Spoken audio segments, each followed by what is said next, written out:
911, where's your emergency? Yeah, I'm on the beach in Biloxi, and in my apartment, it's coming apart. Okay. About 4 foot of water's underneath me. I'm on the second floor.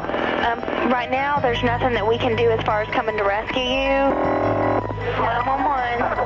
Hello? I need help. Try to send help ASAP because we have a lot of people over here. No emergency personnel can be on the road. Okay? That's why there was a mandatory evacuation. Biloxi Police and Fire. I just want to let you know that me and Mama are going to die. We're trapped in our house and it's falling apart. Your house is falling apart? Yes. Are y'all in the attic? Yes. We cannot get to the roof. I know it's nothing to do. I just want to let you know. No emergency personnel can be on the I road. just want to let you know that me and Mama are going to die. Right now, there's nothing that we can do. Nothing that we can do. Nothing that we can do.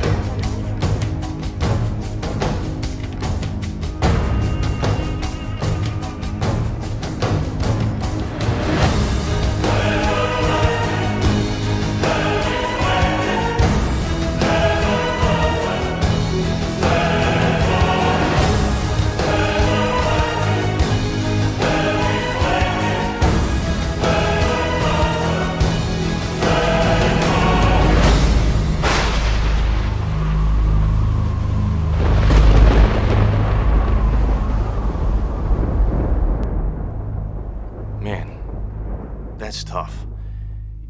You can't listen to those 911 recordings without feeling the gut-wrenching pain and fear and helplessness these people were experiencing when disaster struck, and all they could do was watch their world come crumbling down around them. I'm Pastor Kurt Klaus from Child of God Lutheran Church and School in St. Peters, Missouri.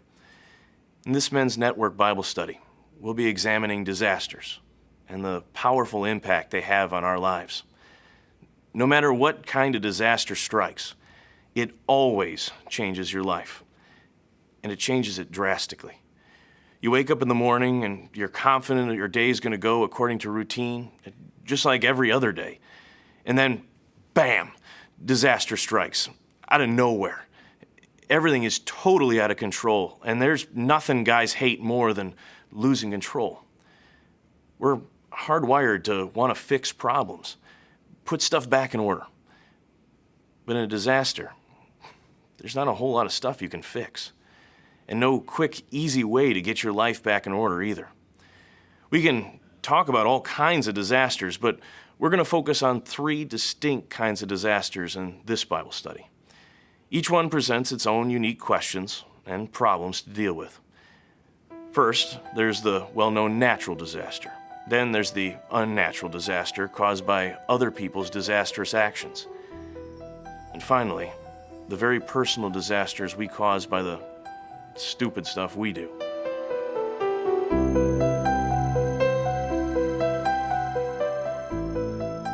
In this session, we'll talk about natural disasters, the kind of things you see on television or sometimes in your own front yard.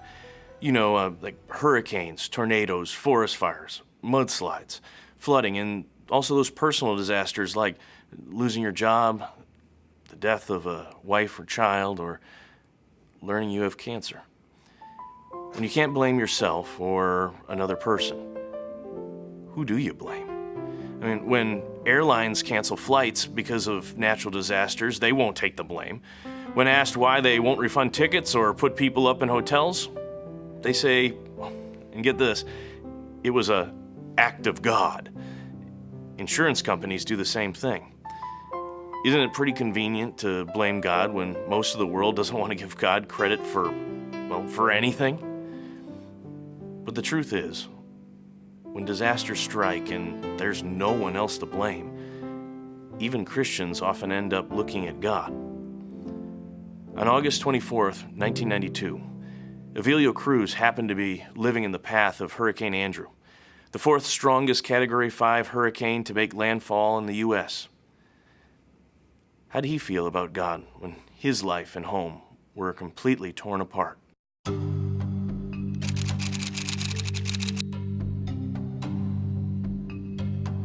It seemed that he'd forgotten and didn't care about us at the time. After you look around, you see all the destruction, and you just wonder, how can this be happening? Why? That's the only thing that's in your mind at the time. Because it was tempting to be angry with God. Definitely was. And sometimes I had to even fight with my own thoughts to see if I was going to believe that God was purposely hurting us or it was just for a reason. All too often, when a man is the victim of a natural disaster, all his emotions just get shoved aside.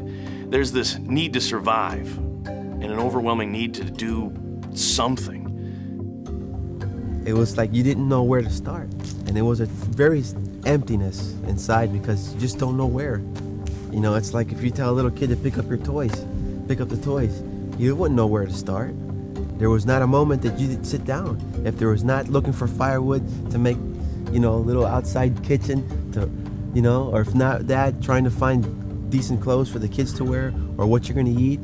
There was lines that you had to form for ice. The time came when those who were left gathered at the local church.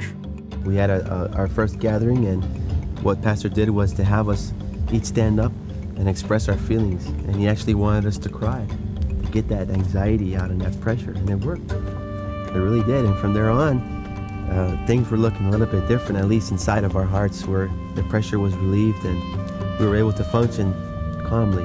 What I've learned through this time is that God gives and he takes away, but yet God is with us day in and day out.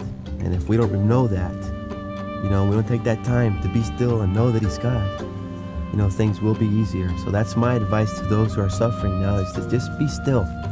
Literally be still, sit down, take a few moments to think, and then ask God, what you're gonna do when you get up out of that chair.